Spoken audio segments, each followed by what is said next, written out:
نحمده ونصلي على رسوله الكريم أما بعد فأعوذ بالله من الشيطان الرجيم بسم الله الرحمن الرحيم كل نفس ذائقة الموت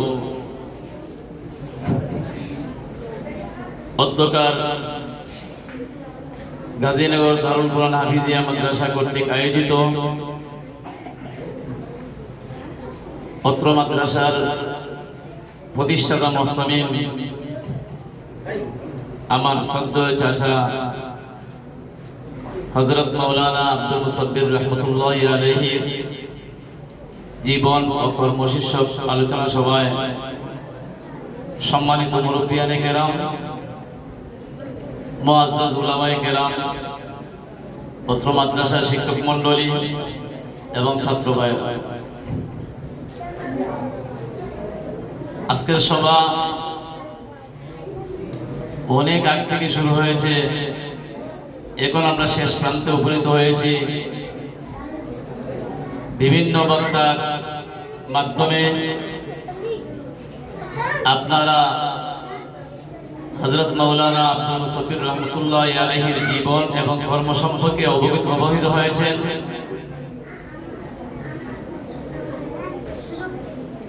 আমি শেষ পর্যায়ে আর কি বলবো, আজকে আমরা যে জায়গায় সুন্দরভাবে একটা জান্নাতি বাগানে মুরব্বিয়ানে কেরামের মাথায় টুপি, আমার সামনে ছোট ছোট নাবালিক সন্তান জান্নাতি হুরের মতো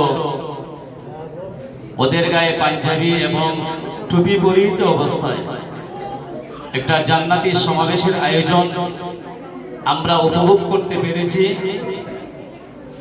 এই যে আজকের অবস্থা, এটাই হযরত মাওলানা আব্দুল মুসাদ্দির রাহমাতুল্লাহি আলাইহির সারা জীবনের কর্মের ফসল। আমরা হয়তো পুরোপুরি দেখি নাই, মুরব্বিয়ানে কেরাম তো নিশ্চয়ই জানে যে এই জায়গাটার অবস্থা অনেকদিন এমন ছিল, অনেক গর্ত ছিল। আমরা যখন এই মাদ্রাসায় লেখাপড়া শুরু করি তখন এরকম ঘর, দরজা, কারেন্ট, বিদ্যুৎ, ফ্যান এইগুলো ছিল না, টিউবওয়েলও ছিল না। একটা সনের ঘর দিয়ে শুরু করেছিল। আর আমার চাচা তো এই গ্রামেরই সন্তান। আমরা এই গ্রামের সবাই একজন আরেকজনের নিকট আত্মীয়, গ্রামের হলেও গোষ্ঠী ছাড়াও যারা আছে সবাই গ্রাম হিসেবে আমরা একে অপরের আত্মীয়। সবাই আমার চাচাকে ভালো করেছিলেন। দুনিয়ার দৃষ্টিতে আর্থিক অবস্থা সম্পন্ন একজন ব্যক্তি ছিলেন। দুনিয়ার অর্ধেক দিক দিয়ে, সম্পদের দিক দিয়ে আমার চাচার কোনো কমতি ছিল না। বিভিন্ন ব্যবসায় জড়িত ছিলেন, এমনকি সিলেট শহরে ওনার বাসাও ছিল, নিজস্ব বাসা। উনি কিন্তু অভাবীও ছিলেন না। দুনিয়ার নিয়ামত সম্পদ ওনার অনেক ছিল, কিন্তু আমরা দেখেছি ছোটকাল থেকে নিজের প্রয়োজনে না, মাদ্রাসার প্রয়োজনে ওই ঘর থেকে বের হয়ে বর্ষা মাসে নৌকায় আরোহণ করে বিভিন্ন গ্রামে ভিক্ষুকের বেশে মানুষের দ্বারে দ্বারে গাজীনগর দারুল কুরআন হাফিজিয়া মাদ্রাসার দাওয়াত দিয়ে উনি সফর করেছেন। 15 দিন, 20 দিন, 1 মাস পরে উনি আবার মাদ্রাসা প্রত্যাবর্তন করেছেন অনেক ধান নিয়ে। বিভিন্ন গ্রামে গিয়া চাঁদা উত্তোলন করে, চাঁদা কালেকশন করে নিয়ে আইসা ওই ঘরগুলো তিলে তিলে হাঁটি হাঁটি পা পা করে এই বাগানটাকে উনি সাজিয়েছেন। ওনার সারা জীবনটা ছিল ইলম, আমল, দাওয়াত এবং তাবলীগের সমন্বয়। ওনার একমাত্র ফিকির ছিল ইলম নিয়ে, ওনার একমাত্র ফিকির ছিল আমল নিয়ে। যাদের প্রত্যেকটি সন্তান অত্র এলাকার মুসলমানদের সন্তান যারা, ওদের কাছে যেন কোরআন হাদিসের আলো পৌঁছে যায়, ওরা যেন কোরআন হাদিসের, কোরআন এবং সুন্নাহর দৃষ্টিতে ওদের জীবন যেন গঠন করতে পারে, সেই জন্য তালিমি দর্স চালু করেছিলেন। যেমনি ভাবে প্রত্যেকটা সন্তানকে কোরআন হাদিসের জ্ঞান দেওয়ার জন্য প্রচেষ্টা করেছেন, ঠিক তেমনি ভাবে যারা প্রাপ্তবয়স্ক, লেখাপড়ার সময় যাদের পার হয়ে গেছে, ওদেরকে দ্বীনি তালিম দেওয়ার জন্য হযরত মাওলানা আব্দুল মুসাদ্দির রাহমাতুল্লাহি আলাইহি দাওয়াত ও তাবলীগের মেহনত করেছেন। এই এলাকার মুরব্বিয়াদেরকে নিয়ে উনি দাওয়াত ও তাবলীগের মেহনত করেছেন। আমরা দেখেছি যে আমরা এলাকার প্রত্যেকটা সন্তান যাতে ইসলামী শিক্ষায় শিক্ষিত হয়, সেই জন্য প্রত্যেকটা ঘরে ঘরে এক একটা ছাত্র বুঝ দিতেন এবং মুরব্বীদের সাথে সবসময় পরামর্শ করতেন এবং মুরব্বীরা যাতে ইসলামের আমলের উপর চলতে পারে সেই জন্য দাওয়াত ও তাবলীগের মেহনত করেছেন। আমরা দেখেছি যে ফজরের নামাজের আগে উনি এবং ওনার সাথে আরেকজন, আমরা এই গ্রামের একজন ধার্মিক যাকে আমরা আকবরিয়া গ্রামে হাজী আলী সাহেবকে চিনি, ওরা দুইজন ফজরের আগে সারা মহল্লার মধ্যে ঘুমন্ত মানুষকে নামাজে আসার জন্য আহ্বান করতেন।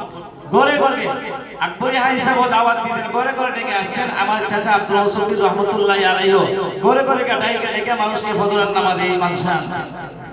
আজকে আমাদের যে অবস্থা, আজকে আমাদের অবস্থা অত্যন্ত খুশি, কিন্তু মর্মাহত যে মানুষটা আমাদের জন্য এত মেহনত করছেন দিনদারের জন্য, যাতে আমরা এই দুনিয়াটাকে দুনিয়ার এই চাকচিক্যের মধ্যে থেকে আল্লাহকে না বলে, জান্নাত জাহান্নামকে আমরা না বলে, জান্নাতি পরিবেশ যেন আমাদের জীবনে প্রতিফলন ঘটে, আমরা যেন একজন মানুষ জান্নাতি মানুষে রূপান্তরিত হইতে পারি, সেই মানুষটা আমাদের জন্য অত্যন্ত মেহনত পরিশ্রম করে গেছে।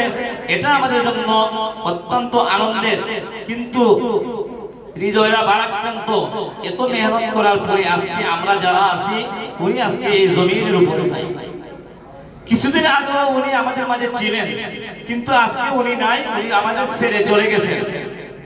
আমরা অনেক সময় ভাবি যে মৃত্যুটা আমার জন্য না, মৃত্যুটা অন্যের জন্য। আল্লাহ বলেন কুল্লু নাফসিন যায়কাতুল মাউত, যে প্রত্যেকটা প্রাণী মৃত্যুর স্বাদ গ্রহণ করব। আমরা অনেক সময় ভাবি মৃত্যুর সংবাদ প্রতি মুহূর্তে আমাদের কানে আসে, এমন কোনো দিন নাই, সকাল নাই, মধ্যবেলা নাই, দিনের বেলা, রাত্রের বেলা। একটু আগেও আমাদের একজন পরিচিত মানুষ, একজন আলিমী দিন, ওনার মৃত্যুর সংবাদটা আমাদের কাছে এসে পৌঁছে গেছে। প্রতিনিয়তই আমাদের কানে মৃত্যুর একটা শব্দ আসে, ওরকের জানাজা অনুষ্ঠিত হবে। আমরা অনেক সময় ভাবি যে মৃত্যুটা আমার জন্য না, মৃত্যুটা মনে হয় অন্যের জন্য। আমরা যেভাবে হযরত মাওলানা আব্দুল মুসলিম রহমতুল্লাহ আলাইহির এই যে মেহনত, অত্যন্ত পরিশ্রম, এগুলা আমরা আলোচনা করেছি এবং ওনাকে আমরা অত্যন্ত প্রত্যেকের অন্তর থেকে ভালোবাসি, এটা আমরা বহিঃপ্রকাশও করেছি। শুধুমাত্র ওনার ভালোবাসা প্রকাশ করলেই হবে না, ভালোবাসা প্রকাশ করার মাত্রই শুকরিয়া আদায় হবে না। এখন দেখতে হবে উনি যেহেতু আমাদের কাছ থেকে দুনিয়া ছেড়ে চলে গেছেন, উনি আমাদের কাছে কি রেখে গেছেন, উনার জীবন আমাদেরকে কি শিক্ষা দেয়, উনার কর্ম আমাদেরকে কি শিক্ষা দেয়, উনি আমাদের জন্য কি মেহনত করছে, উনার সারা জীবনের মেহনতের উদ্দেশ্য কি ছিল। যদি আমরা ওনার জীবন আলোচনা করি আর ওনার কর্ম এবং জীবনের সমস্ত কার্য জীবনে আমাদের সামনে পেশ করি, আর এইগুলো যদি আমাদের জীবনে বাস্তবায়ন ঘটাই, তাহলে ওনার জীবনী আলোচনা আমাদের জন্য সার্থক হবে। এই জন্য আমাদের সবার চক্ষুর সামনে ওনার সারা জীবনের মেহনতের ফসল একটা দিনই দরজগাহ। হাদিসের মধ্যে আসছে যে মানুষ যখন মৃত্যুবরণ করে তার সমস্ত আমলের দরজা বন্ধ হয়ে যায়। আমরা যতক্ষণ পর্যন্ত এই দুনিয়ায় জীবিত থাকবো ততক্ষণ পর্যন্ত আমাদের আমল করার সুযোগ থাকে, আমরা আমল করার সুযোগ আমাদের সামনে এখন আছে। এবার আমরা যদি সবাই একবার সুবহানাল্লাহ বলি, আমার সাথে দয়া করে একবার সুবহানাল্লাহ বলি। এই যে আমরা একবার সুবহানাল্লাহ বললাম, নবী করিম সাল্লাল্লাহু আলাইহি সাল্লামের বাণী মতো আমাদের জন্য জান্নাতের মধ্যে একটা গাছ নির্মাণ করা হয়েছে। আবার বলি সুবহানাল্লাহ। মাত্র মুখ দ্বারা একটা শব্দ উচ্চারণ করলাম, নবী করিম সাল্লাল্লাহু আলাইহি ওয়াসাল্লাম বলেন যে ওই মানুষটার আমলনামায় জান্নাতে তার জন্য একটা বিরাট গাছ আল্লাহ তাআলা বানিয়ে দেন। একটু চিন্তা করি, ভাবি, যখন আমার দমটা বন্ধ হয়ে যাবে, আমি যখন কবরে যাব, সুবহানাল্লাহ বলার সুযোগ আমার আর থাকবে না। কবরে গিয়ে যদি সারা জীবন কিয়ামতের আগ পর্যন্ত সুবহানাল্লাহ বলি, কবরের ভিতরে সুবহানাল্লাহ বলার কারণে জান্নাতে আমার জন্য গাছ হবে দূরের কথা, একটি পাতাও নির্মাণ হবে না। এই জন্য এই জমিনের উপর যতক্ষণ পর্যন্ত মানুষ থাকবে ততক্ষণ পর্যন্ত তার আমল করার সুযোগ থাকে। মানুষ যখন মারা যায় তখন তার আমলের দরজা বন্ধ হয়ে যায়, আমল করার কোনো সুযোগ থাকে না। নবীজি বলেন তিনটা আমল চলমান থাকে, চলিত থাকে। যদি কেউ দুনিয়ায় থাকা অবস্থা তার হায়াতে জিন্দেগির সদকায়ে জারিয়া যদি সে করে থাকে কিয়ামত আগ পর্যন্ত সদকায়ে জারিয়া সব সে তার আমলনামা যুক্ত হবে। ঠিক তেমনি ভাবে যদি কেউ ইলম, যে ইলম দ্বারা মানুষের ফায়দা হয়, এই ইলম যদি দুনিয়া প্রচার করে গিয়ে থাকে, সেই ইলমটি যতদিন দুনিয়ায় থাকবে ইলমের শব্দ তার আমলনামায় চলে যাবে। যদি নেক সন্তান দুনিয়া রাইখা যায়, যে নেক সন্তানগুলো মা বাবার জন্য দোয়া করে, ওই নেক সন্তানের মাধ্যমে তাদের আমলনামা জারি থাকে। আমরা তো যা দেখতেছি যে আমাদের মরহুম চাচা মাওলানা আব্দুল মুসাব্বির রহমাতুল্লাহ আলাইহি সারা জীবনের ফসল সদকায়ে জারিয়া, এই যে ইলমের বাগান লাগিয়ে গেছেন। যতদিন ইলম থাকবে, যতদিন এই মাদ্রাসার ভিতরে কোরআনের হাদিসের আলোচনা করবে, যতদিন বাচ্চারা কোরআন শরীফ পড়বে, কোরআন তিলাওয়াত করবে, একবার করে কোরআন তিলাওয়াতের মাধ্যমে একটা হরফের বিনিময়ে 10টা নেকি পাবে। ঠিক তেমনি ভাবে যিনি যার মাধ্যমে এই প্রতিষ্ঠান জারি হয়েছে, কিয়ামত পর্যন্ত এই প্রতিষ্ঠান জারি থাকা অবস্থা তার আমলনামায় প্রত্যেকটা আমলের সব পৌঁছে যাবে। এই জন্য আমরা উনি যে দুনিয়া থেকে চলে গেছেন, ওনার থেকে আমরা শিক্ষা গ্রহণ করি যে উনি তো আমাদের মতোই ছিলেন, 2 হাত 2 চক্ষু 2 পা বিশিষ্ট, কিন্তু উনি তো অনেক মেহনত করেছেন, আমাদের চাইতে বয়োবৃদ্ধ ছিলেন। উনিও এত পরিশ্রম করার পরে, এত মেহনত করার পরে উনি যেহেতু দুনিয়া থাকতে পারেন নাই, আমরাও নিশ্চিত একদিন না একদিন ওনার পথ অনুসরণ করে আমরাও কবরবাসী হয়ে যাব। এই জন্য আমরা ওনার জীবনের থেকে শিক্ষা নেই। উনি যেভাবে দ্বীনের খেদমত করেছেন, কুরআন এবং সুন্নাহর আলো ঘরে ঘরে পৌঁছেছেন, ঠিক তেমনি ভাবে আমরাও চেষ্টা করব কুরআন এবং হাদিসের নমুনা আমাদের নিজের জীবনের মধ্যে বাস্তবায়ন করব, এবং ওইগুলোর দাওয়াতও আমরা আমাদের জীবনের শেষ মুহূর্ত পর্যন্ত পৌঁছে দেব। আর ওনার রেখে যাওয়া যে একটা আমানত, এই যে একটা মাদ্রাসা, ওনার রেখে যাওয়া যে আমানতটা বর্তমানে যিনি পরিচালনা করতেছেন, অনেক উস্তাদই ওনার ছাত্র। এটা তো আমাদের গর্বের বিষয় যে এই মাদ্রাসা যে আল্লাহর কাছে মকবুল হয়েছে, তার একটা প্রমাণ হচ্ছে যে এই মাদ্রাসা ছাত্র দ্বারাই বর্তমানে পরিচালিত হইতেছে। আমরা দোয়া করব যে কিয়ামত পর্যন্ত যেন আল্লাহ তাআলা তাদের রেখে যাওয়া এই দ্বীনি প্রতিষ্ঠান জান্নাতি বাগানকে যেন আল্লাহ তাআলা দায়মান কায়েম রাখে। আর আমরাও সারা জীবন মৃত্যুর আগ পর্যন্ত ওনার পদাঙ্ক অনুসরণ করে নিজের জীবনটাকে যেন জান্নাতি পরিবেশে নিজের জীবনটা পরিচালনা করতে পারি। আল্লাহ তাআলা আমাদের সবাইকে তৌফিক দান করুক। ওয়া আখিরু দাওয়ানা আলহামদুলিল্লাহি রাব্বিল আলামিন।